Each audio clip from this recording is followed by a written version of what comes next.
자, 반갑습니다, 여러분. 자, 오늘은 우리 교과서 96쪽, 97쪽의 내용에 대해서 수업을 한번 해보도록 합시다. 자, 이번 시간에 배울 내용은 문화를 바라보는 관점에 관한 내용입니다. 자, 문화를 이해하는 관점에 우리 교과서에 있는데, 자, 이 책에 있는 그림을, 앞에 보이는 그림을 한번 본다면, 한국, 중국, 일본의 젓가락 삼국지라고 나와 있네요. 자, 우리 한국, 중국, 일본은 모두 젓가락을 사용하죠. TV에서도 많이 봤을 텐데. 자, 그런데, 자, 그림에서 보면 젓가락 뭐가 달라요? 일단 재료가 달라요. 우리는 쇠젓가락인데, 나무, 중국도 나무. 근데 중국은 빨간색으로 색칠해 놓고 있네요. 다음 젓가락도 뭐가 달라요? 길이가 다 다르죠. 왜 그럴까요? 바로 그 사람들이 먹는 음식과 먹는 방식과 그리고 주변 자연 환경의 차이라고 보면 될 겁니다. 자, 어떤 차이가 있는지 우리 한번 생각해 봅시다. 자, 먼저 중국은 젓가락 길이가 제일 길어요. 긴 이유는 중국은 우리 중국집 전통 중국 식당에 한번 가보면 이런 큰 테이블이 있고 여기 음식을 이렇게 놓고 이렇게 돌려서 먹어요. 사람들이 이렇게 앉아서. 맞죠? 근데 거리가 조금 있어요. 거리가 있기 때문에 긴 거리에 음식을 먹으려면 젓가락 길이가 긴 게 좋겠죠. 맞죠? 그래서 긴 젓가락을 토대로 해서 이렇게 음식을 쉽게 가져올 수 있도록. 그래서 중국 사람들은 빨간색을 좋아해요. 젓가락에 빨간색을 색칠하는, 자, 이런 젓가락을 사용했어요. 자, 한국 사람들은, 자, 젓가락 길이가 중간 정도 돼요. 자, 한국 사람들은 쇠 젓가락을 많이 사용해요. 뭐 우리나라는 이 쇠를 다루는 기술이 발달했기 때문에 예전부터 쇠 젓가락을 썼었겠죠. 뭐 놋 이런 젓가락을 많이 썼었죠. 자, 그래서 그렇고 다음 우리는 이렇게 밥상에 둘러 앉아서 나물 반찬 이런 것을 먹어요. 그러면 젓가락을 사용할 수밖에 없고 젓가락 길이는 그런 가족이 모여 앉아 있는 이런 식탁에서 적당한 길이의 젓가락을 사용했을 겁니다. 반면 일본에는 나무 젓가락이네요. 왜? 여기는 뭐 삼나무나 대나무 이런 나무가 되게 많죠. 맞죠? 그래서 이런 나무로 만든 젓가락을 썼고 다음 일본 사람들이 먹는 우리 TV나 같은 데 보면은 밥을 어떻게 먹어요? 밥그릇을 들고 막 이렇게 퍼먹죠. 맞죠? 그러면 밥그릇을 들고 퍼먹으려고 하면 젓가락 길이가 길면 돼요? 안 돼요? 안 되죠. 젓가락 길이는 짧아야 돼요. 그리고 우리나라 밥은 되게 찰진데 일본 밥은 조금 퍼석퍼석해요. 그러면 이게 밥을 멀리서 젓가락으로 먹다 보면 밥을 다 흘리게 되겠죠. 그래서 밥그릇을 들고 이렇게 먹다 보니까 젓가락이 짧게 되는 이런 형태가 만들어졌다라고 해요. 결국에는 젓가락을 사용한다는 것은 비슷하지만 젓가락 길이나 젓가락의 소재는 달라요. 자, 이런 것들, 자, 왜 그런지, 그리고 이런 것을 제대로 이해하기 위해서는 어떤 관점을 가지는 게 좋을지 좀 이따가 한번 살펴볼 겁니다. 다음 할랄이라는 게 있네요. 그리고 하람이라는 게. 자, 이거 이슬람교에서 많이 나타나는 용어죠. 자, 하람 허용되지 않는 거다라고 해서, 자, 이슬람 사람들은 돼지나 말이나 술이나 이런 걸 먹으면 안 돼요. 특히 이 돼지고기를 먹으면 안 되기 때문에 우리나라에도 요즘 이슬람 사람들이 많이 들어와 있어요. 우리나라 음식에는 돼지가 많이 사용되죠. 그래서 이거 음식 문화와 관련해서 부딪히는 내용도 많았는데, 자, 이 이슬람에서는 왜 돼지를 먹으면 안 될까요? 왜? 한번 생각해 본 적 있나요? 왜 먹으냐 안 되냐? 지금 전해지는 학설 또는 전해지는 연구 보고서에 따르면, 자, 이 돼지는 이슬람 사람들이 그 기후가 되게 사막이고, 기후가 사막이고 인간들이 살아가기엔 되게 척박한 환경이에요. 맞죠? 특히 물이 부족해요. 물. 사람이 먹을 물도 부족한데 이 돼지도 사람보다 물을 더 많이 먹는데요. 사람 먹을 물도 부족한데 돼지까지 기를 수 있을까요? 아니겠죠. 다음, 물이 부족하다 보니까 잘 씻지도 못해요. 근데 이 돼지는 세균이 되게 많대요.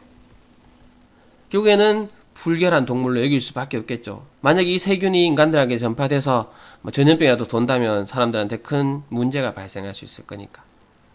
그럼 돼지는 먹는 음식이 인간들하고 일치한대요. 자, 이 사람들은 주로 유목생활을 하는데 유목생활하는 소나 양이나 뭐 이런 거 보면 다 풀을 먹어요. 풀. 맞죠? 풀을 먹기 때문에 인간하고 경쟁을 굳이 안 해도 돼요. 게다가 인간한테 고기도 주고 우유도 주고 뭐 다양한 형태의 어떤 제공을 해줘요. 근데 돼지는 인간보다도 많이 먹는 데다가 인간하고 같은 것을 먹어야 되다 보니까 안 그래도 먹을 게 부족한데 돼지고기를 먹기 위해서 돼지를 키운다라는 말 자체가 조금 말이 안 되죠. 그래서 이런 이유 때문에 돼지를 먹지 않도록 했고, 그래도 돼지고기가 맛있다 보니까 먹는 사람이 발생할 수 있어요. 그럼 결국에는 인간의 생존에 문제가 될 수 있으니까 이 사람들은 코란이라는 자기들이 만든 하나의 법전이죠. 거기에다가 돼지고기를 아예 금지시켜가지고 사람들이 먹지 못하도록 만들었다는 거예요. 자, 그래서 이 사람들이 왜 돼지고기를 안 먹나, 왜 이 고기를 먹는데 돼지고기를 안 먹냐라고 했을 때 그걸 바라보는 관점도 여기에서 배워야 될 내용입니다.